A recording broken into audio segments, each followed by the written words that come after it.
New data from the American Bar Association shows that the final law school entering class admitted before the Supreme Court's ban on affirmative action is the most diverse ever. According to the American Bar Association, 40% of the entering 1L class this past fall are students of color, up from 39% in 2022, the third straight year of increased diversity among first-year law school students. Of course, that may change given the Supreme Court's ban on race-based affirmative action back in June.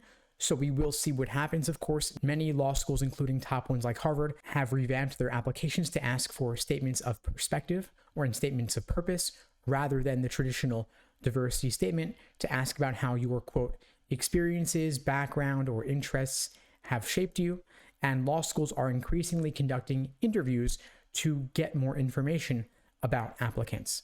Now, Columbia University, for example, implemented a video interview requirement at the start of this application cycle back in August, but quickly received significant criticism from conservative media for the perception that they were attempting to circumvent the Supreme Court's ban on affirmative action. After receiving criticism from conservative news site The Free Beacon, as well as Fox News and the New York Post, Columbia claimed that the video interview requirement was put on the website by mistake. Quote, video statements will not be required as part of the fall 2024 JD application when it becomes available in September, the law school reportedly told The Free Beacon back in August. Quote, it was inadvertently listed on the law school's website and has since been corrected. I'm not sure how it accidentally got there, of course, but attempting to, or giving the perception that the school is attempting to circumvent the ban on affirmative action would certainly open the school up to lawsuits, and we may see a series of lawsuits against universities that give the perception they are attempting to circumvent that ban. Of course, law schools do remain committed to maintaining racially diverse classes in spite of the ban on affirmative action, given that students of color face unique challenges in their educational journeys, given local funding of schools from K to 12 and beyond. First-generation law students also face significant challenges, according to the Law School Survey of Student Engagement, which found that first-gen students make up 26% of law students nationwide, and 37% reported spending no time participating in law school-sponsored activities, relative to 31% of non-first-gen law students. And they also have lower median LSAT scores as well.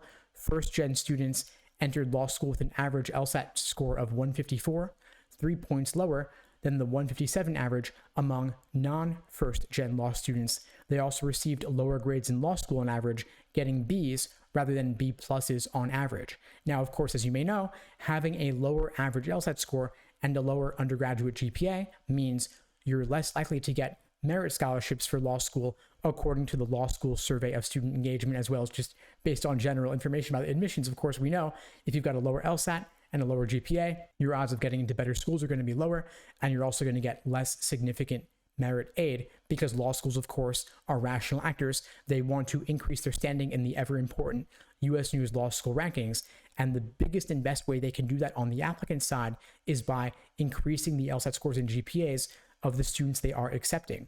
Now, if your LSAT score is lower than you'd like it to be, if you're below the medians of the schools to which you're applying, but your GPA is pretty fixed by this point in time, if you've already finished undergrad or are finishing up now, your LSAT score is the biggest way you can impact your odds of getting in and getting that scholarship money. If you've been studying out of books or using a video course or a tutor, and you're finding that just isn't cutting it for you, I'd be glad to help. At LSAT Unplugged, we offer live online classes via Zoom, on-demand video courses, small group coaching, and one-on-one coaching.